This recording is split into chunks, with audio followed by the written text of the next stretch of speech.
Yeah, the show's gonna start any second now. Yeah, just lying down here and just waiting for the show to start. Hope everybody's ready to have some fun, because I gotta tell you this right now.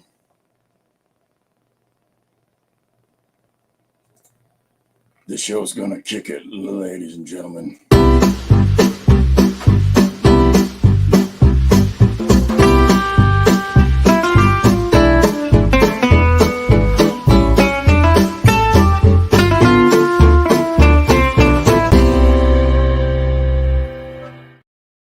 Okay, hi everybody.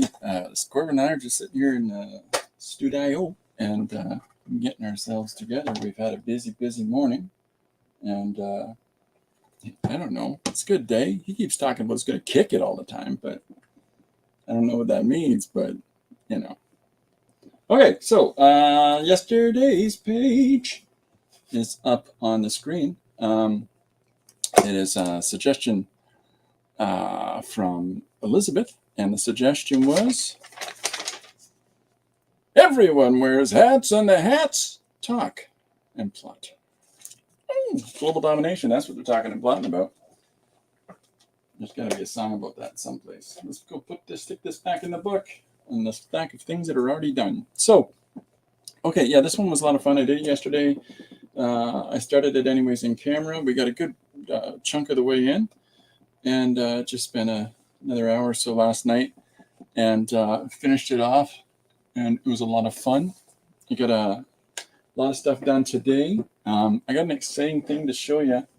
This is what I call my immediate setup, and this is where I keep all kinds of stuff that I'm immediately using on a regular basis. You saw here first, the immediate setup. What I realized is, as I'm trying to figure out how to pack up for an event I got on Sunday, I just load that in the car. well, I say car. We have a van, but I'm just going to load that in there because it's. You constantly see me leaning out of frame a lot, and that's because I use this, and I never have it close when I need it. But it's got wheels. I can move it around. I mean, I've got it right beside me right now, and there's something to be said for just rolling this up, to the car and putting it in there. So that's fun. The thing that I'm referring to is on Sunday I've got I'll be teaching live in an art gallery. The process of having creativity in your daily life, the process of going through really quickly, structuring out a single page from suggestions with a bunch of people in the gallery, hopefully, and with a bunch of people online, hopefully. Now, we're going to be setting it up by Zoom or by YouTube. I'll be posting the details tomorrow. But in the meantime, we're just cracking through. I've got a bunch of people stopping in to say hi. Hi, Chris, how you doing? Good to see you tonight. Hey, it's Thursday. Are you in class today? You get a day to rest. Chris is a professional teacher and a fantastic artist. You gotta go check out her sites, please. And Gary, hiya, Gary. How you doing today? I wonder if Gary's working on his new book. He was putting together the structure of it. That's very exciting to me. If you get a chance, check out DVSM. Gary's got 3 books out right now. They're available online. They're incredibly good.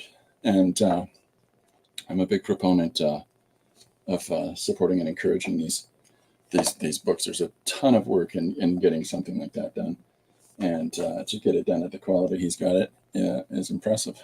Another thing that I've been enjoying again is Chris Kalu has been doing. It's like felting, but she uses a pen and she can make it into 3D little constructions, and she did a little elaborate Halloween setup, and she's also made a conspiracy chicken. And you got to look at her YouTube channel and check out the process of some of these, because they just blow my mind right out of my ears. So Gary says, I'm deep in the muck of writing a script for the next book. That is exciting and happy news, Corbin. He can barely contain himself. It's unclimatic. I'm excited by that news. I really am. I really enjoy Gary's work. So excellent news, Gary. Looking forward to it. Chris's class is 1 hour and a half. Okay, well, in that time, let's have a couple minutes to just say thank you for coming out. and because I know it takes you time to get to class and everything else, but I appreciate you stopping in. It's called Needle Felting in 3D. Excellent. Yes, please do check it out. Please do check it out. And Chris says, hi, Gary. Yeah, please check it out. And please check out both their channels. And anybody else that's in the stream, you know, feel free to speak up and say hello. And tell everybody what you're thinking and what you're working on. What are you doing? How's the gumball? Yeah, go lean on your arm, Dad, and look all stylish. Hey, everybody, how's it going over there? I didn't realize I was on camera. I didn't know that was going to happen today. Yeah, he's a goof. Okay, so, all right. That's why you come here, for all the dramatic, solid artistry. Artistry. Okay, we've been plugging away today. We got things straightened up, cleaned up, and getting things ready for Sunday, as well as I had to do a little bit of work on another project this morning. We've got some new videos coming up. We got a couple of sponsor commercials I'm working on. So, you know, for the channel here, I really appreciate the sponsorship. And I'm going to put together a little something of what they got going on, just to say thank you. Chris says, Corbin. Yeah. Anyways, I'm trying to sculpt a hamster now. Nice. I like that. Okay, so today's page is done. If you want to see original art, it's up on the Patreon. We've got this is page number 307 this year. So we're getting close to our page a day. That's my objective, is to have at least done 356 pages this year. Finish pages for the stream. And you know, I'm doing other stuff beside that, but it's just primarily this number that I'm focusing on, not the extra stuff, because I don't want to sound like a braggy jerk. But the event I got coming up on Sunday, and there's an Eventbrite for this. If you're interested in coming out and joining, either online or in person, please feel free to sign up. We're very compelled and excited to make it extravaganzo. So, you know, at the very least, we'll have it on YouTube for people to check out, and you know, try to have that up there, post it as a video for people to see afterwards if they can't make the time and place. Don't want to leave people out in the lurch. You know what I mean? You know what I mean? Okay, so let's switch the old Kamarooski here and put the overhead up. There we go. Hey, it's all, hey, look at that on overhead. Trying to fix the light.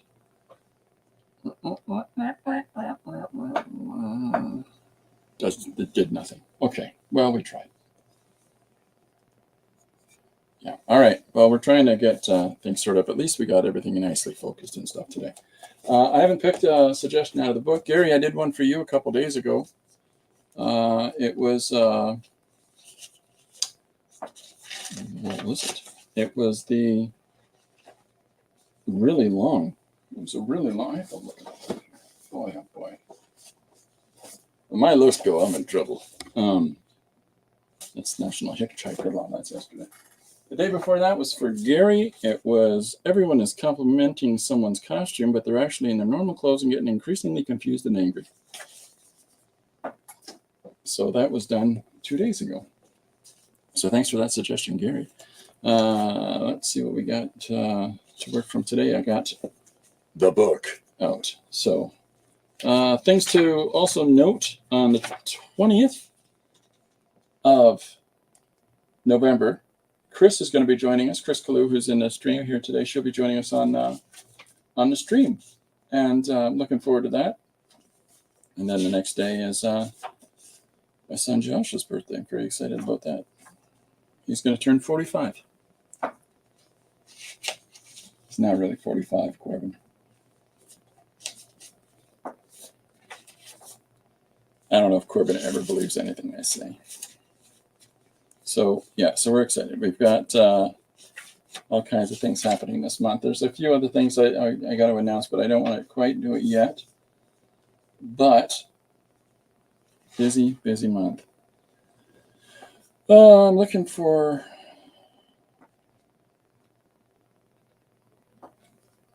Okay, so... Okay, I've got one from Chris, and that is... well, I think it's two. It's cats were gifted to mankind by lion people when Egypt was a thing, when it was a thing. Cats gifted to lion people when Egypt was a thing. Let's put the old keyboard ski over here. That's right, everything's ski.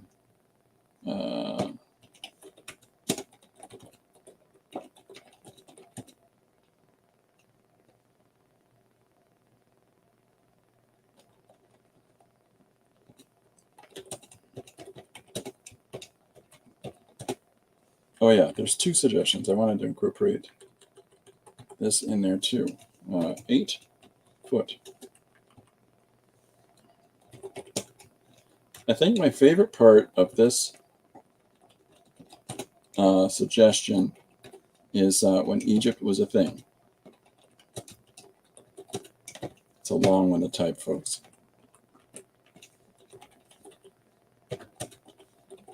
And the music that I'm listening to today in the back of my head is Black Mountain. And it's a celebration of their first big album. So if you get a chance to check out Black Mountain, I like them. I think they're fun. And Chris says, oh, yes, I remember suggesting that. Boy, I hope so. Okay. So yesterday we worked on this jelly plate of paper. We're doing a lot of stuff, adding color to things and carrying on.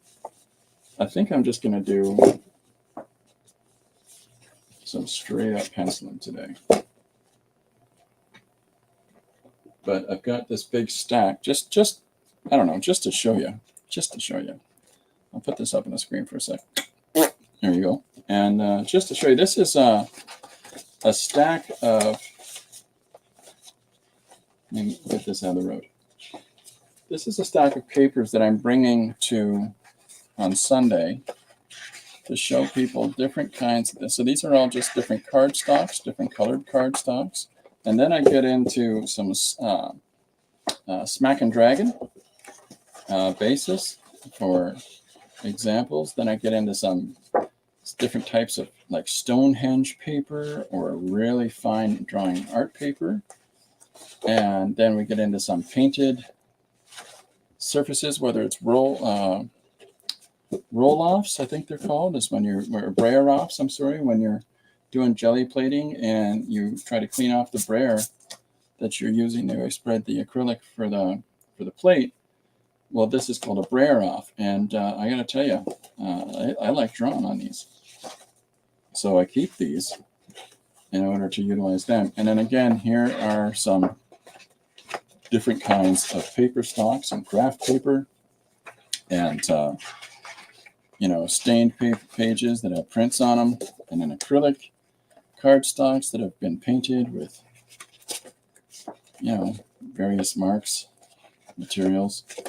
So it's just a sort of example of all kinds of different surfaces that you can do pages on. And it's another thing that I'll be bringing with me on Sunday in order to example for people that you're not just stuck with one static thing you have to work on. So in addition to that, I'll be bringing some different papers and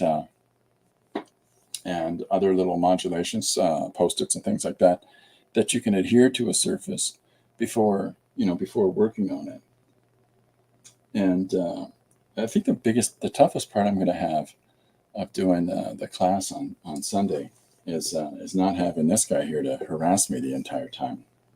No, you can't climb on me while I'm doing this. Anyways, there's my butt. So, yeah, I've got a number of stuff put together for that day. So, looking forward to it. I'm looking forward to it a lot. Watch, 3 people are going to show up. Doesn't matter. None of that matters. It's doing something like this isn't about me. It's about maybe helping to facilitate for people to find their own creative direction. And I'm really excited to be able to be a part of that process. So, you know, it's challenging enough. I'm going to shut one light off and see if this, I'll turn this one off, or turn this one on to balance it.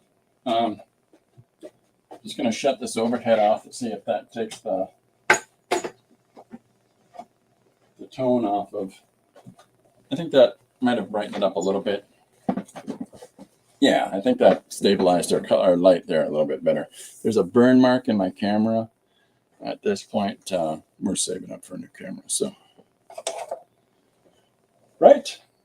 Okay. So today's suggestion is 8-foot cats were gifted to people, but 8-foot lion people when Egypt was a thing. Now, I showed an example of this yesterday. Maybe was it yesterday? No, it's 2 days ago. I'm so sorry. And that is when you're starting with a piece of paper for you to work on. One of the things that you can do in your idea generation stage is that you can either take like a typewriter paper or something of the like and roughly scribble out everything that you want to then put down onto your page. And you can play with some ideas. Like I'll show you, let me pull up a sketchbook for a second. You know, we'll just do it in here. We'll do it in this workbook, 120 pages, perforated ruled paper. We'll do it in a sketchbook. I got a blank page kicking here. All right, so what you can do is sit down on a separate surface and you can start figuring out the structure of your page this way. So we know it's 8-foot lion people and giving cats to us, right? When Egypt was a thing. Egypt thing. I just love that expression. So those are our key pieces of information that we're trying to get across in our suggestion.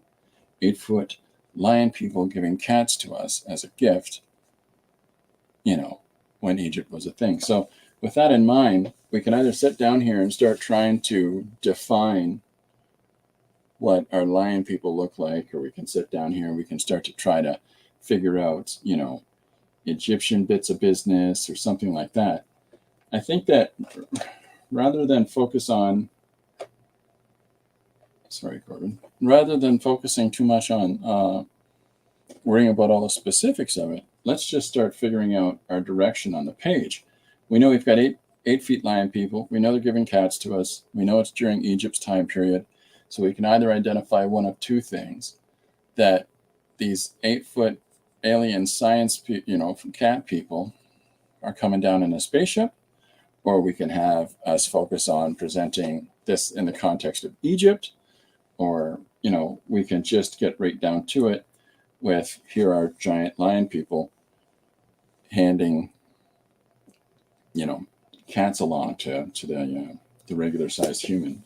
Now, I don't know what the average height was back then, but I don't think it was comparable to 8 feet. Nowadays, we got lots of comparability to 8 feet. Heck, Manute Bol played basketball a few years back. He was 8'1". I think it was 8'1". Maybe it was 7'1". I don't know. He's tall. So, okay, so we know we got lion people, right? So we can either start with looking at our page in a couple of different ways. Now, I've talked about how I'm tired of this boxed format right now. I wanted to break away from it. And yesterday, I still relatively hung on to it. So today, we're going to shy away from that.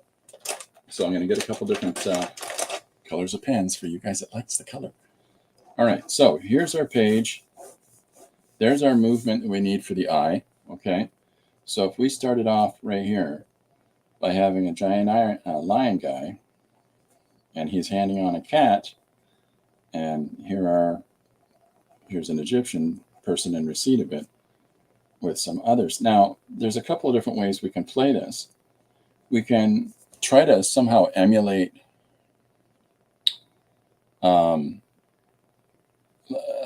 what is it called? Hieroglyphics, I'm sorry.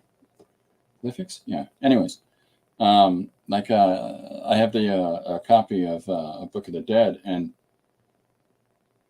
I got it 2 or 3 years ago, and it's like all those pictures where they're shown from the side where people are standing, like so, and as they're, here's the person that's holding a basket, and they'll have duplications of the same person 3 or 4 in a row, and they'll have slightly different colors of pigments represented on each of these people in order to represent the different cultures and skin tones of the people that were within the kingdom.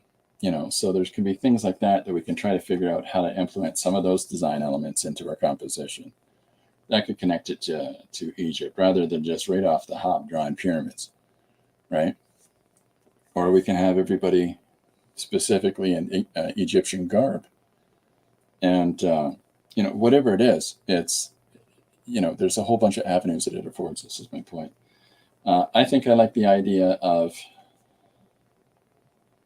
drawing our big lion maned alien guy handing a cat to an Egyptian who kind of looks in a kind of a, oh my God, sort of a pose.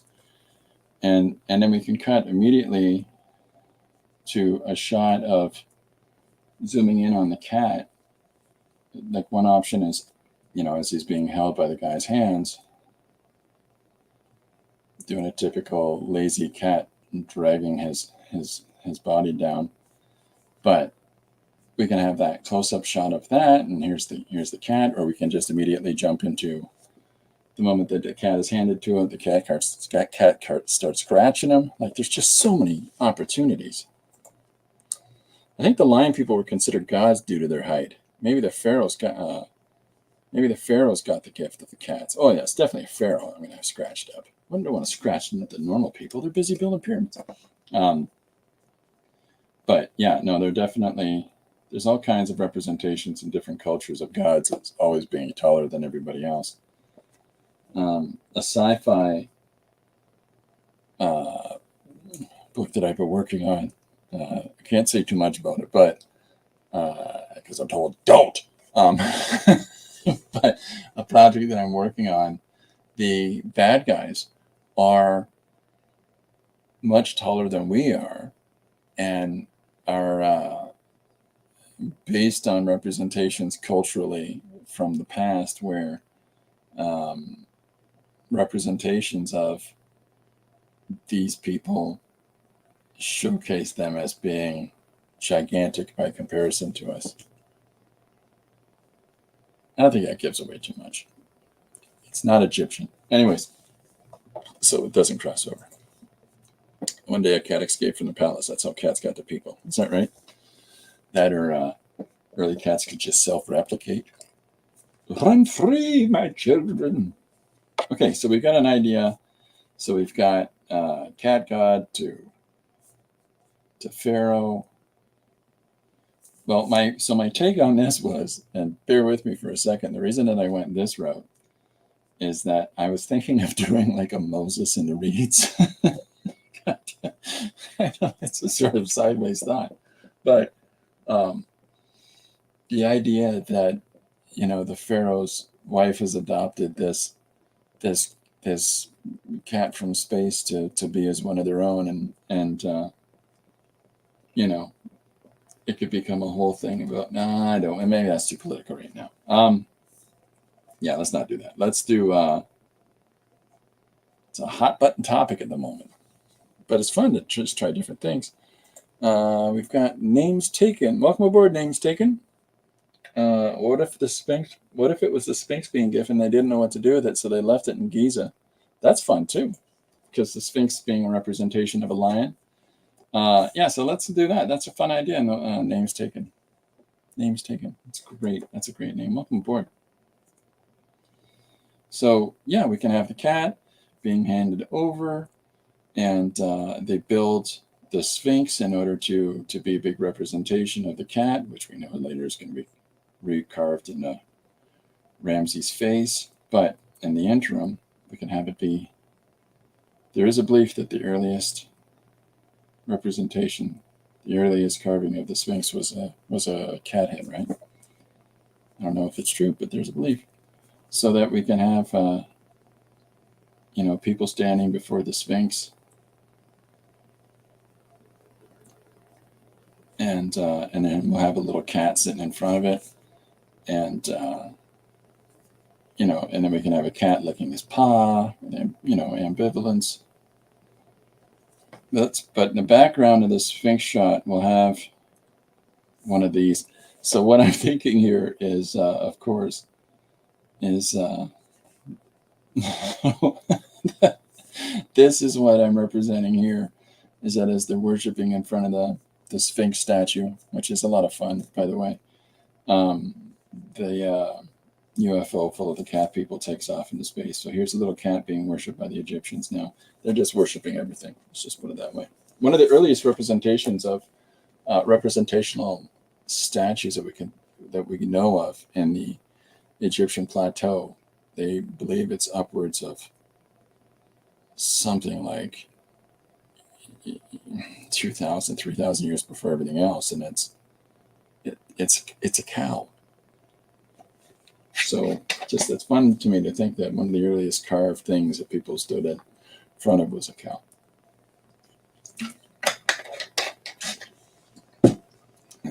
They really like milk. So we can have a cat lick the paw with what is called feline ambivalence.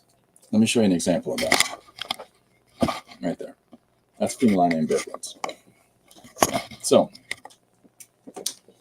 okay, so we got a good start. I'm going to leave this piece for us to figure out as we go, but there's some different avenues that we can try. We can have the cat people come back. We can have all kinds of things. We can have cat people come back, go, hello, that's a spaceship, whatever we want. But the point is that we flushed out an idea. We flushed out a good start to it. So let's figure out how we're going to put this down on our paper. Now I want to identifiably have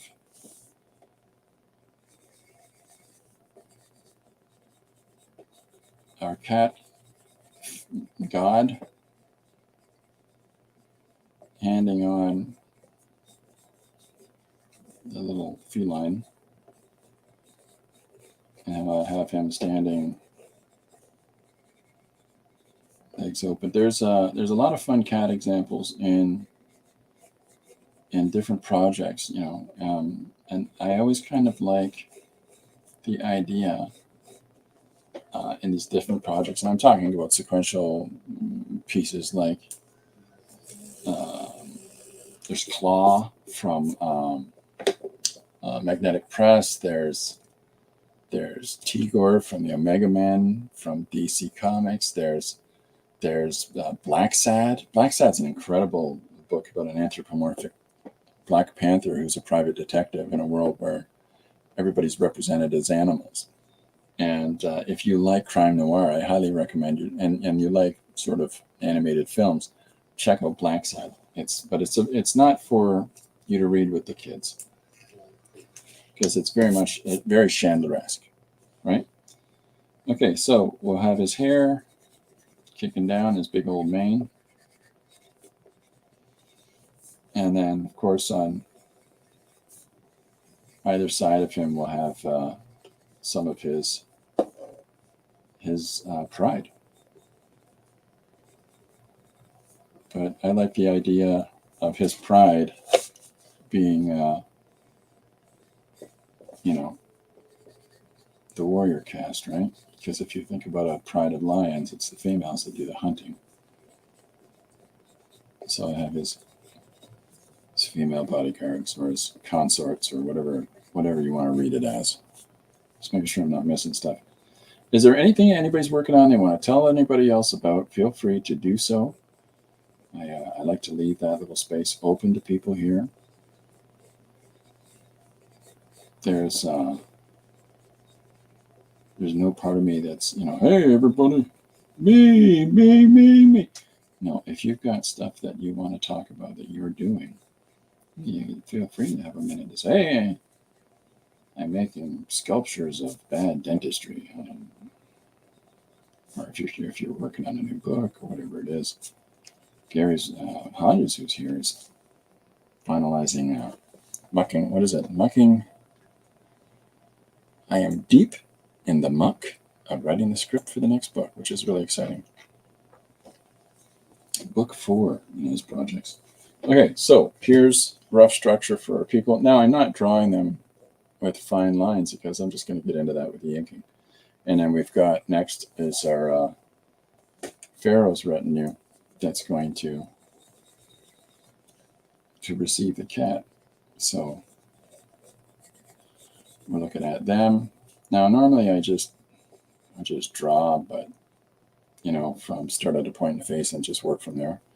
But I've been told recently in a DM that people really find this process helpful for them to break the composition down this way, because it lets them see, you know, how the generation goes for a page instead of just the fact that I work it all out in my head. Okay, so here's our guy here with his hands out in receipt of it, and we're going to give him his fancy hat.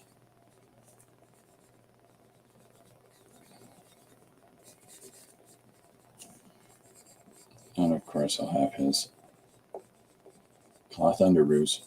Okay, so, and then we'll have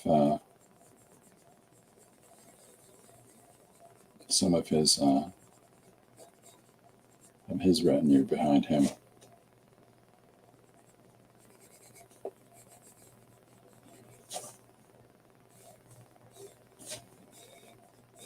Now, I know that the staff of this guy has just cut into the image in the foreground. Were this a historical composition, you don't want, they would never have that because it's interfering with what the focus should be. But we're just trying to tell a story and represent this as though it's a thing that actually happened. So maybe it did, Chris. Maybe it did.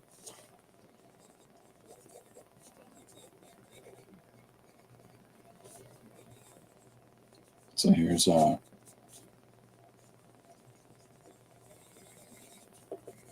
some of the different characters. Now I'm going to put his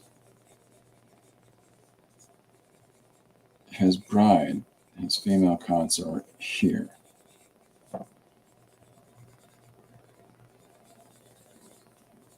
Give her a headpiece as well. The reason that I'm putting her in the image as well as our principal is that oftentimes you would see representations of the wife in those religious images that I referred to earlier.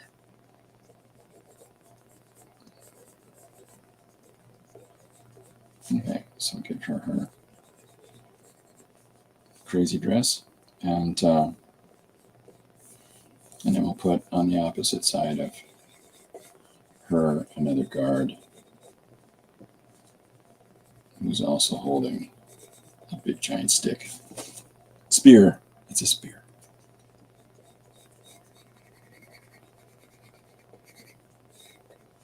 The trick of doing things like this is that it's time. It's time that allows us to take license with the storytelling that, you know, represents ancient cultures and then takes logic leaps with those, you know, like in a way that doesn't offend people. Like you can't offend any contemporary Egyptians because you're drawing a crazy King Tut story. You know, well, that's our culture. It's cultural appropriation. Except for it isn't. That culture is 4,000 years old. That's not yours. It's whatever it was. It's removed enough from us today that we don't really understand all of the ins and outs of it, or what people were really up to, or why they built that, or what is that supposed to do. You know, so there's a sort of freedom of license to that. We got a lot of examples today where cultural appropriation is, you know, okay, maybe that's just an inappropriate thing to do, but for hypothesizing on old cultures. That seems to be the lay of the land in a lot of ways. I think that one of the biggest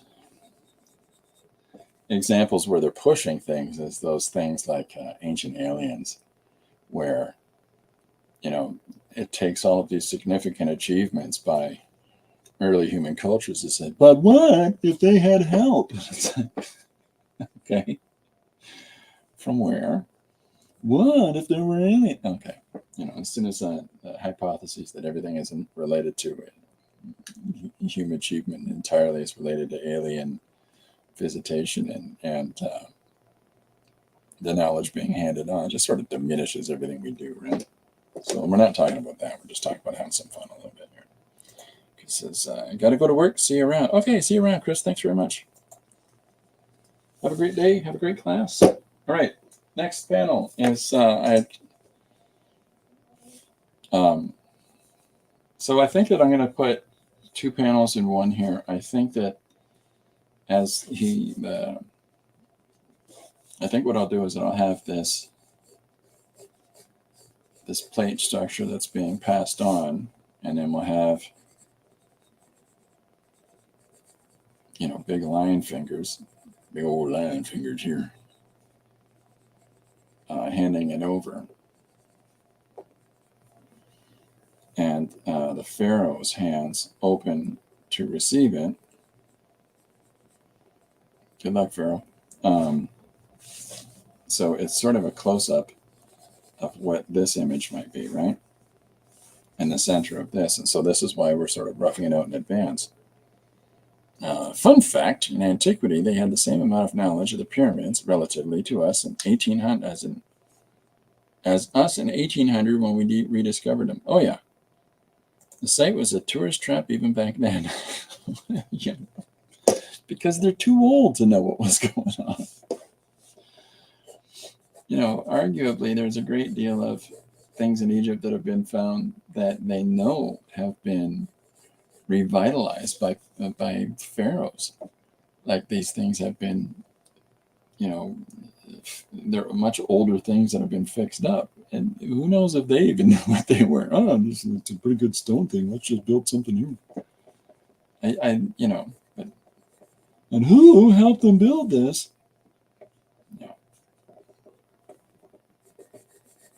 Okay, so here's our picture. Now, the ephemera that's going to be on the lion's hands, or the lion's outfit, I think is,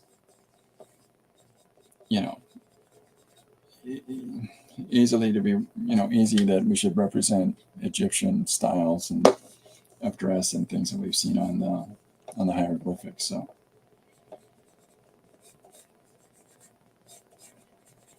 you know, I just find that sort of thing interesting. But of course, they've got not human feet, but evolved paws, right? Okay. So as his hands are here to receive the bowl,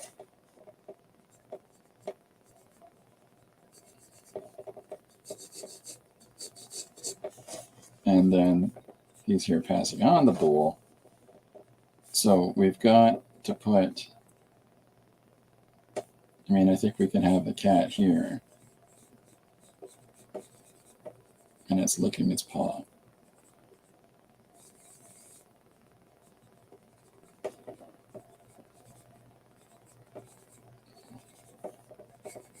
So, you know, here's our cat scale with everything else, and then we'll have, you know, some of this specific information that we've got here. We'll be passing on into this panel, of course.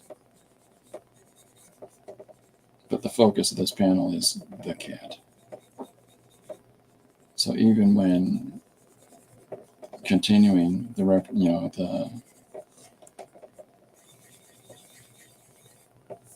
drawing of the cats, the cat king, the lion alien, the 8-foot lion people guy, even as we're carrying this over to here, there's an easy understanding that the text can readily cover these pieces of information up, whatever we really want, because it's just a duplicate of what's going on here.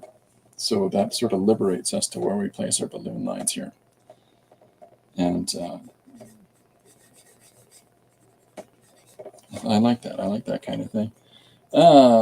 Gary says, the factoid I always liked, when Cleopatra ruled Egypt, the building of the pyramids were about as distant in the past as she is from us. And Name's Taken says, that's insane. Yeah. Well, I mean, the idea that, well, okay, let's see. Göbekli Tepe is, okay, so here's us. Here is the start of our calendar, which is based on the presumption of Christ being born. And so the same distance of that from us is the High Kingdom of Egypt. The same distance of Egypt from the year 0 is Stonehenge. The same distance from Stonehenge to High Egypt is Göbekli Tepe, confirmed. And then the hypothesized start of Göbekli Tepe is as distant from that period as the previous one. It's all around a 2,000-3,000 year period. And so time's funny, you know, as we're figuring things out. You know, there's a site in Indonesia that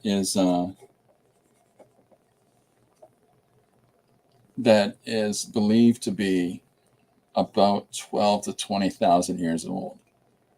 They believe it to be a 12 to 20,000 year old pyramid, and it's a stacked period of pyramid of 3 previous pyramids that are within it.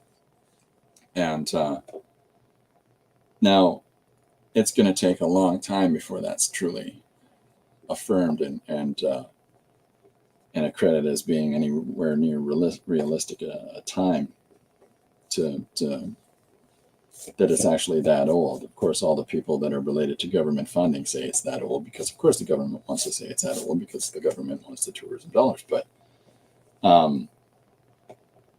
you know, 12 to 20,000 years is far in advance of, I mean, anything else remotely, right? Including the Younger Dryas. So that's crazy, but we'll see. Most pyramids that stand were within only a few of the Egyptian dynasties. Oh yeah, that's another idea that we've got here, that all this stuff was built by a guy and his grandson and his great grandson, and I don't know. What do we know? Okay, so we'll continue over the In the Name of Love. No, Pride. That's a down YouTube joke. So we'll have her hand up, stick up. So I'm going to put things on top of the staves that represent Egyptian artifacts, right? Like some of the examples of what people would carry on the staves and examples of Egyptian culture. I know that Egypt today has little to do with Egypt of old, and that's a sad reality for some of these people that still lay claim to our ancestors. And you know, more and more as we get with it and start looking at the representations on all of these ancient statues and see how a lot of this culture goes back to Black African people. You know, when after a lot of the Middle Eastern infusion of people and the conquering of Egypt through that, you know, it's a very different culture now. That's what I'm trying to say. Ancient Egypt ended with the Romans, so as always, blame Europe. Them damn Europeans. Okay, so here's his hand as he's reaching out to receive the cat. Now, maybe I should extend this over a little more just to get his you know, him looking, how about we have him looking down at the cat like, what the hell is this? And the cat could care less. Way too big a hat. Okay, so this is why I just sort of scribble at this stage, because I really hate, I don't want to do anything that's just penciled and it just makes it boring to ink. So, okay, so he's in receipt of that. I've put this line along the sides so as to basically be a cropping of the panel without really cropping the panel, because I'm not drawing in the voids, I'm just drawing in where the image is cut over into the edges, and so that they would cut off right here, like a clean line along the bottom. But you know, the spaces between characters that are here, there's not going to be anything. I like ancient Egyptian information and stuff like that. Like some of those places are too cool for us to understand what they are, and then of course some of the ideas of what actual Egyptian pyramids were used for and stuff, they get pretty exotic. But it's there's a temple that's where it's built, it's so fully submerged in water, in that Giza Plateau area, that they can't understand why they built it like that, because it would always be, you know, submerged in water as best as they can tell. And it's like, I just love the idea that it might be something so basic as it was a pool. That's fun. That's so fun. Okay, so we've done two birds with one stone by, instead of having the close-up on the cat and the ambivalence exhibited by the cat, we've just doubled down and put both of those things into one panel. So I think that what might be fun is to take this space here and to examine the original notions that we were presenting, and we can incorporate the Sphinx in here, like Names Taken has. I said this Sphinx should be part of it. So why not pull in a little tighter on our big old lion cat dude and have him with his arm extended present the Sphinx. Actually, I'm going to foreshorten that even more.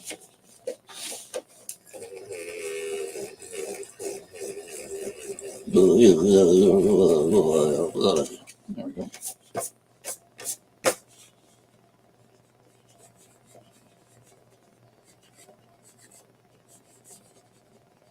So there he is. Here's my, hey, look at this. It's a kitty. All right. So there's our whole, he left everybody this big old spaceship. And then that allows us to draw on the Sphinx as with the giant lion head.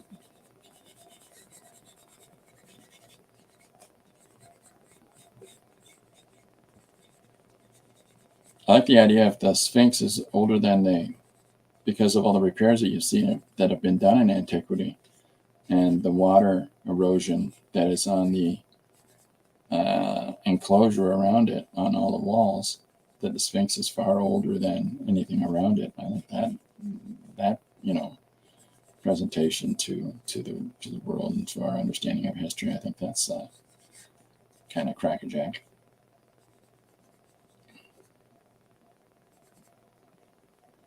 So I'll figure out a way to make this a little more interesting. I don't know if people kneeling in front of it, or we'll see. We'll figure out what we're going to do to make it kind of fun and interesting. But here he is presenting. Hey, you think that's crazy? Look at this. So, and then we'll have the extent of this panel be cased in like so, once again. And if any of these elements, these design elements that come down here in the foreground, we'll cut them in this same line. I think I'm going to need something like, we know that there's some buildings that are built in front. So we'll just play with that notion a little bit. I'll look it up in a book, see what the heck those buildings are. But that by cutting the lines here, there we go. That's the official sound. Okay, so now we've got our first 3 panels. Everything's open-ended today. Not a lot of background information being drawn in for the most part, except for this panel, because we can contain it in and around this guy's crazy haircut. So that leaves us the opportunity to come down to this panel below us here. And, you know, this, now we can take the story in a second direction, because we've got here, I present to you this, it's a human, or it's a regular feline to the regular humans. And we've also given you the Sphinx. And so, you know, we can have, I don't know, there's a couple directions we can go here. We can either have the mama cat birth some babies, therefore starting the hypothesis that all these cats are, you know, being born to spread amongst the world. I like that idea a lot. I think that that's a kind of a fun notion, so that we can draw some retainers, you know, all around a little sort of, I'll have a raised dais, and then on the raised dais there'll be, you know, a basket that's got mama cat in it, who's laying here with her paws out, as her kittens are all in front of mama. I think they can have up to 6. I think that cats can have 6 progeny at once that they're able to feed. So we'll put that there, and then we'll put some more, you know, supplicants around the cat.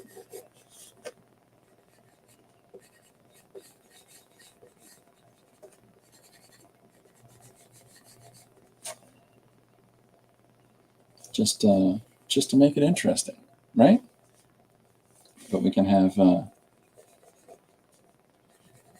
again, we'll follow these lines of the panels with these various people as they're all kneeling before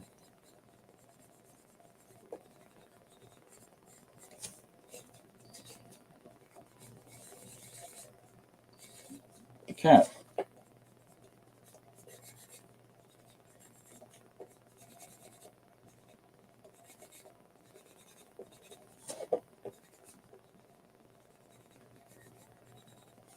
So that's kind of fun, just to keep our open panels going, and to keep this open concept stuff on, so that there's imaginary lines that run along the top of and bottom of these panels. But when we're actually doing the finished images, we're not going to represent any of these solid given borders like I'll generally do with a lot of pages, because compositionally we're still following suit with that. It's just,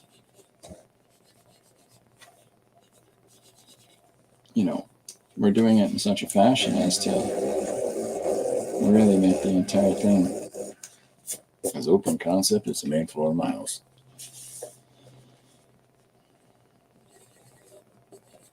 Okay, so a couple more of these guys.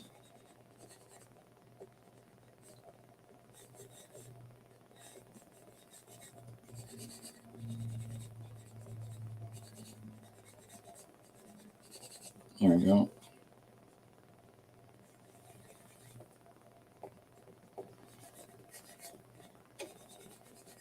And then we'll put in some of these fanning fronds, or whatever the heck those are called. Have somebody holding those, and another piece with one of the person over here with one of those. So, you know, this is our roughing out stage, so all that'll be cleaned up next, right? So there's our structure for that panel, and all of that extra information to be finalized when we go to the cleanup pencils. And then so that leaves us this bottom, third of the page, and it's kind of fun. I like, the idea that so because we've got like this with the Sphinx. I'm so sorry, the Sphinx in front with everybody sort of standing there. I don't want to have them all kneeling in front quite yet. I think that what I'll have people do is sort of standing around, scratching their heads in awe, or maybe hiding from it. I don't know, or just not even in that first panel. I'll figure something out. But then in this one, because in this image we can have all of these people down, kneeling for it, kneeling in front of it. And narratively, we can, in the text, narratively, we can say, and they left us this as well before they went back up into the stars. And so we did our best as to treat the emissary of the lion people with great respect. And we paid tribute to we venerated their statue of themselves that they left us. And so this is where we can draw another example of, of the Sphinx. Excuse me. In the foreground. So, and then of course we'll cut that down in scale a little bit so that it sits below this imagined line that we have that runs along the bottom. So this will have to move down just a tiny bit down to here, right? And so as they're all kneeling in front of the Sphinx, we can have, the return of the cat people, and while UFO-y shaped, UFO-y, it's an official word now, as we can have this lowering down, that they've returned. We'll have them kicking up a whole fuss of dust, and that's where you'll peek your little pyramids through. No pyramids, down the pyramids. So, and we'll have some people, oh goodness, the dust. Run away, right? And so as they return, we'll have the head lion guy. We'll have him scratching, his head, his giant mane, as he looks at us and says, "What are you doing?"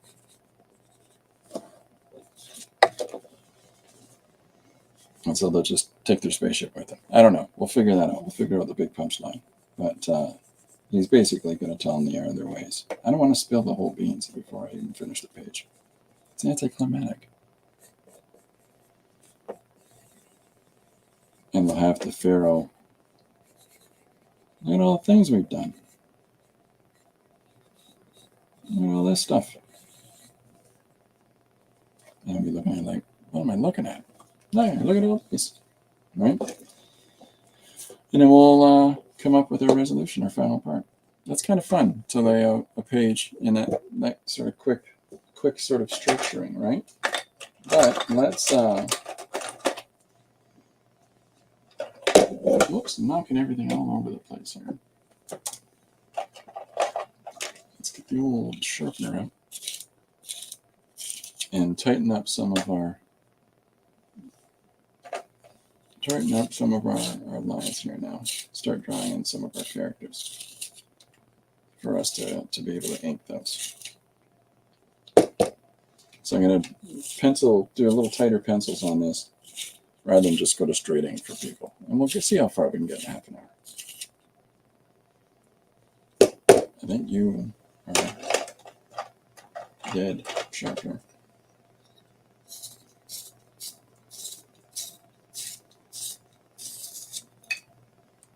Yep, there's the sharpener. That's too bad. Okay, so now we know we've got our big lion guy, our big lion ruler. So let's play with this idea a little bit. Let's tighten up his features and his expressions here. Okay. So we want him to have a prominent nose, right? And we want him to have, you know, some lion eyes. Hopefully you're able to see. Yeah, I think so. I think it's popping up there. All right, so we'll have feline, all these feline attributes in his face.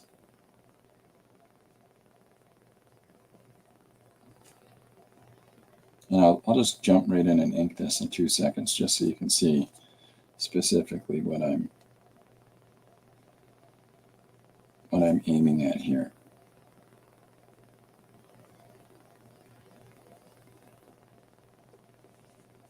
Let's see, and I'm gonna put in a suke pen.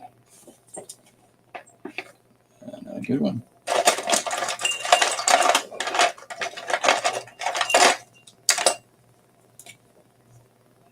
Okay. So we'll come in after and we'll take out all these various pencil lines, you know, colored and regular graphite. The reason that I've drawn the details in a different color than the light, you know, the regular color graphite that I sketched it all in with, is that that way it's easier for me to understand the lines that I'm putting down. What are the good ones? What are the not so good ones? Okay, so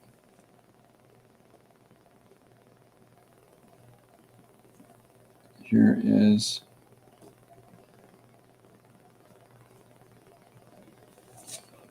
our big 8-foot lion guy. I think you can see his face coming through there. And of course, we've got to give him the hair.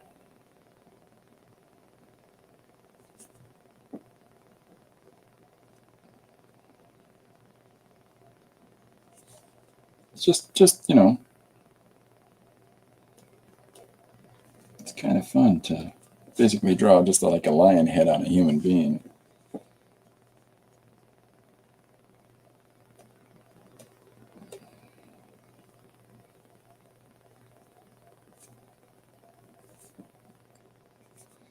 And rather than spend a whole bunch of time building everything up and really tight pencils and making this sort of huge issue out of what is just eventually going to get inked anyways. That's why you see me sort of, well, tight details in the face, but, you know, I don't need to draw all this hair in pencil before I'm just going to go over it and ink anyways, because it's just the hair. It's highly gesticulative lines. So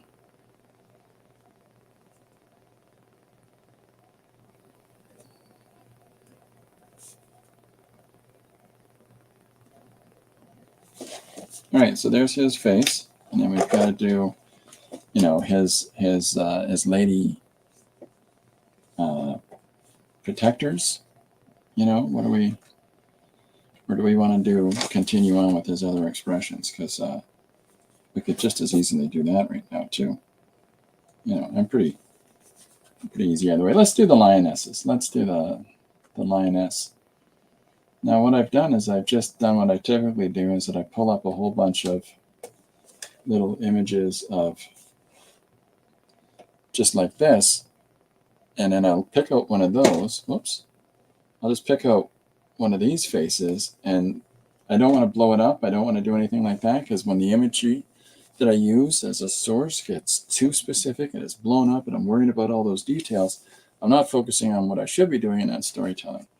So making a representation like that is enough to just say, okay, here we go. We'll put the basic, structure down for the females, and just, get that inked in before we move on.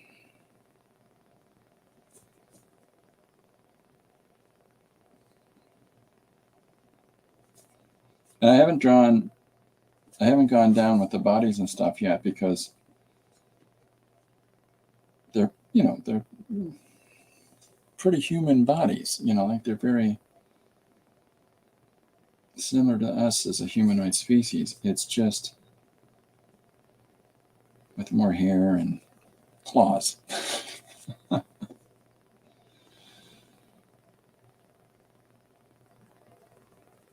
Okay. So here's our first one. And we'll get her done in a second. And we'll come on over here and do the other.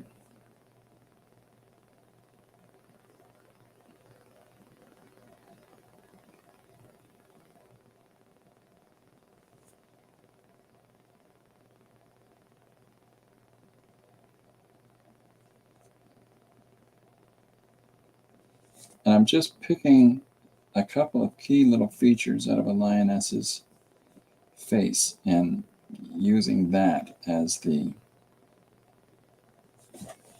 little additions into putting their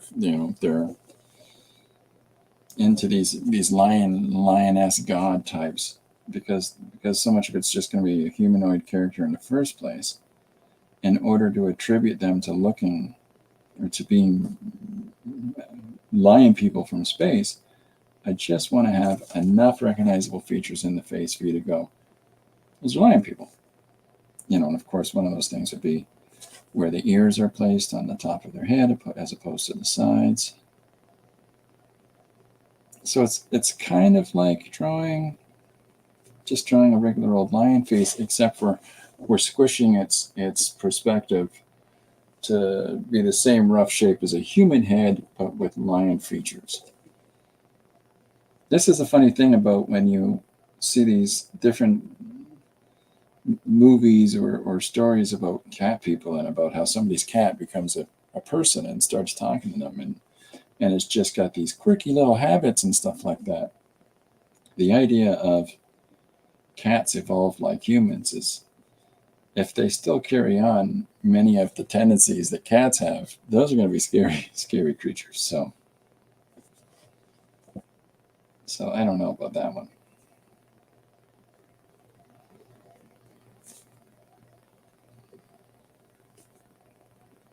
So there's his entourage. There's their faces. And I'll just put those down in ink just to get an idea of those.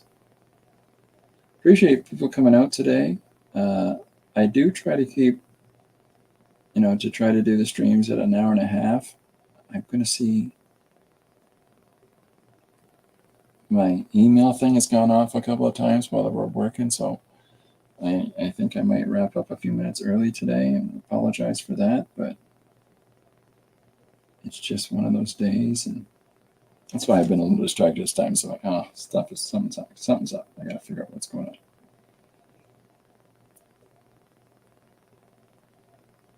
Okay, so here is the first retainer, or soldier, or bodyguard, or lives, I don't know.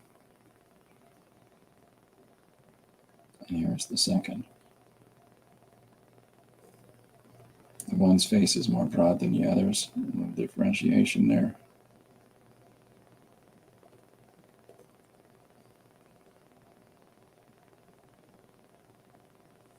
Okay, so there's their two faces. And so upcoming, I've got to draw all of the ephemera, the Egyptian, the neck pieces with all the beads and fufra that hang from those, and some of the various beaded accoutrement.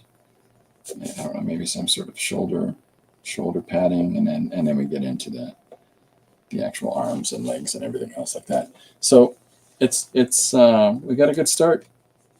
on tomorrow's page. It's pretty open-ended right now about how I'm going to finish it, but we've got some good structure here, and we'll see what we're going to do with it. I'm having fun with this one. This is a fun page to do because, when I look at it and think about exploring this idea initially, I'm like, 8-foot cat people, what am I doing with that? But when you just start drawing and start looking at things, you can take any story or any story idea that's presented to you and make something of it. It doesn't, I don't know anything about Egypt. I don't know anything about cats. I don't know anything about, space aliens visiting but that's the whole point of all of these things is your imagination. Let it kick in, just start working, and you'll start generating, drawings across the page. You'll just start generating finished images on some level so that, as you move along, before you know it, you got a complete page all laid out and all done and all ready to go. So this one feels pretty good. I like this. This is fun. It's a fun suggestion. It's actually two suggestions. One is Egypt used as 8-foot lion people. These are conspiracy theories about ancient mysteries, by the way, from a session that we had here on the stream where people were just generating what their favorite conspiracies were in the chat. So this is an extension of trying to finish off all these conspiracies over the last, so many months since. So the one was 8-foot cat people in Africa, and then the other one was cats were gifted to humanity by cat aliens. So these are fun. It's fun to incorporate these two things into one, and 8-foot cat aliens that are gifting cats to humanity.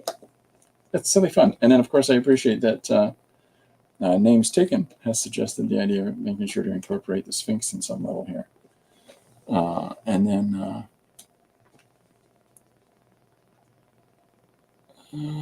from the palace, that's so cats. I missed something Chris had said. So cats were not exclusive to royalty anymore. People were told to honor cats and never harm them. Oh, that's fun. I like that. The Sphinx was gifted. They didn't know what to do with it, so they left it in Giza. That's a fun one, too. So that's what we're going to try to get all these stuff going. So I appreciate everybody coming by today. I know it's a shorter stream than it normally is, but like I said, I got to get a bunch of stuff done. I'll make it up for you tomorrow and do a little bit longer one. How's that? Does that make you happy? But today's been a lot of fun. I appreciate people coming out. I appreciate people dropping the suggestions. Once again, if you're interested in the Sunday thing that's going on, there's no cost to it. It's just something different, than we normally do Monday through Friday. So I'm kind of looking forward to it, kind of excited by it. So we'll see how this goes and what we get up to.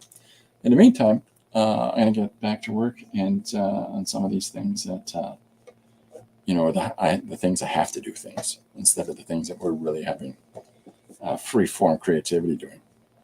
And then I'll finish this up tonight. I might pop in later on tonight, too. In the meantime, I hope everybody has a good day and gets creating and gets making some stuff. And I'll see you at 2 p.m. EST tomorrow. Bye for now. There's a lot of cats.